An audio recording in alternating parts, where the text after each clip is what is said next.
That's a rough lifestyle, but you can control it a little bit, it sounds like, based on your cadence. I have to ask you this question. What are your favorite and least favorite states to drive through? Do you have some? It depends on the time of the year.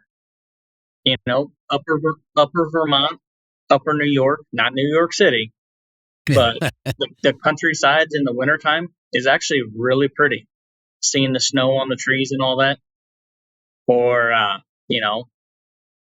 going up like the 101 in California. I like to drive up that. Back in the day, I used to have a route that would go out there, and be able to drive up the coast and see the ocean out your window is actually really nice. Yeah, no But, kidding. There's cities that I don't prefer to go to, like LA, New York City, Yeah. Boston. Yeah. Fort Worth, Dallas is actually really pretty. So is Houston, but the traffic's horrible. Yeah. Yeah. Every time I see a big truck in the middle of city traffic, my heart bleeds for them. I'm like, oh my gosh, those poor people having to drive around all these crazy cars in this traffic. Not fun. At least having an automatic transmission might make it a tad bit easier rather than having to shift gears constantly, which you probably had to do at the beginning of your career, I would imagine. It's a lot easier on the leg. I'll say that. You ain't got to sit there and play with the clutch all day long. Yeah. Oh my gosh. So, Josh, I am currently in Colorado at 10,000 feet. And as I was driving up here, I thought of you. And can you walk us through what you have to manage going through a mountainous region? Everything from chains to going down the mountain, that kind of thing. It probably takes quite a lot of your attention compared to, say, just a nice flat run someplace. Going up in the mountains and going down the mountains is actually it's a challenge in its own, especially if you have to go up like right now during the wintertime, especially where you're at in Colorado. There's snow on the road, you have to carry snow chains. And you have the minimum chain restriction, then you have a maximum where you got to put, 2 chains on the truck and that's it versus, 6. But going up, is actually pretty easy. You slow down a lot depending on how heavy you are. And then same thing with when you're going downhill. A lot of states actually put a speed limit for us. So if you weigh a certain amount, you can only go this fast. So that's why you see trucks going down the mountain doing 25 miles an hour. Yeah, I mean, I've watched in the wintertime, you don't want to put on chains any more than you have to. So you're pulling over and you're putting on the chains, and the weather can be horrendous. I see guys out there chaining up their trucks in the worst weather. It's got to be miserable doing that. It is, but after a few times of doing it, you kind of get like a little, I would say, routine on how it's easier for you to put it on than versus how it would be for me to put it on. But you'll get some of the old school drivers that will actually, when they're putting their chains on, and if you need help, you can actually ask them sometimes. And they'll help you if you've never done it before. Like my first time of doing it up in Downers Pass in California, I had no clue what I was doing. And when I was sitting at a spot, a couple of old drivers pulled up next to me, and I, strictly asked them. I was like, hey, can you explain this to me, or can I watch you do it so I can know what I'm doing? So that kind of goes to the trucker ethic, right? Of helping each other, helping people in distress, that kind of thing. You talk just for a second about that. Some drivers, it's I'd say drivers, but some people will help others, some won't. I mean, you have the good and the bad with everything you do, but a lot of times you'll get the good driver that they'll help you with whatever you need. Say you need help sliding your tandems at the truck stop, and you're having a problem trying to do it. Some drivers will come help you slide. Say you're backing into a parking spot.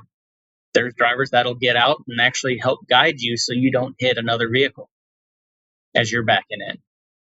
This podcast is about managing risk. So we have to talk about the risks and the hazards that are out there on the road. I can think of bad weather, other drivers, animals. I mean, what do you consider some of the major hazards and risks that you have to manage as you're driving around the country? Mainly, it's cars. That's our main risk. It's us. I believe you. But I mean, there's animals and all that, as you're driving at night. I mean, you're driving all over New Zealand right now, so you'll see animals crossing the road. That you got to watch out for them.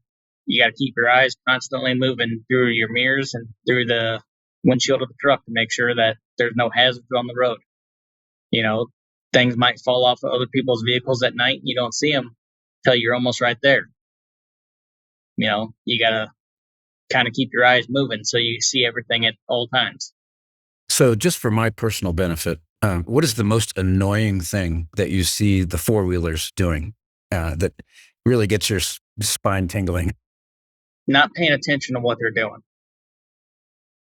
I've seen people in cars, reading books, playing on their phone, eating a bowl of cereal with no hands on the steering wheel. I mean, you see all kinds of crazy things because we sit up so much higher than you, so we see everything. That's amazing. You should write a book about that. I'm determined to be more careful. I don't do any of those things, by the way, but I've probably done something. Do you ever have somebody try to tail you a little too close? Sometimes you see trucks actually air drafting on each other, but is that a real thing? I don't know if you get better fuel economy out of it, but millions of people think it does. It's very unsafe because you can't see around me. If I've got to hit my brakes, you're going to go underneath me or in the back of me. But they do it every day, though. So that is a big hazard right there, people tailgating us. Now, when somebody does that to me, I tend to turn on my windshield washers.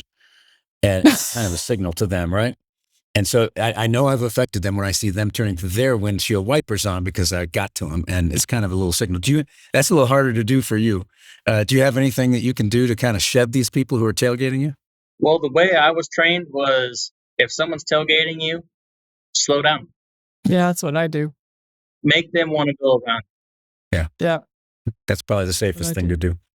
If I slow down and they don't want to go past me, then if I'm coming up on an off ramp, I'll put my blinker on and slow down even more, making it look like I'm getting off the highway, just to try to push them to go around me, just to give me that safe space. What would be the one request that you would have from four-wheel drivers, car drivers, to keep in mind when they're around trucks on the highway? Just to remember that there's blind spots on your car. The blind spots are even bigger on a semi-truck. If I can't see you in my mirrors, then you can't see me, then I can't see you. And it takes me a lot longer of a space to slow down, to come to a complete stop than it is your car. Yeah. So how do you handle the sort of mental challenge of knowing that you're driving an 80,000-pound truck at highway speeds, and one mistake could have enormous consequences? You got to stay alert, right? I mean, how do you handle all that? The best you can do is just keep your eyes moving and try to keep that safety cushion all around you at all times. It doesn't always happen, but you try your best. If someone gets in front of you and they're going just barely in front of you, you just try to slow down even more. It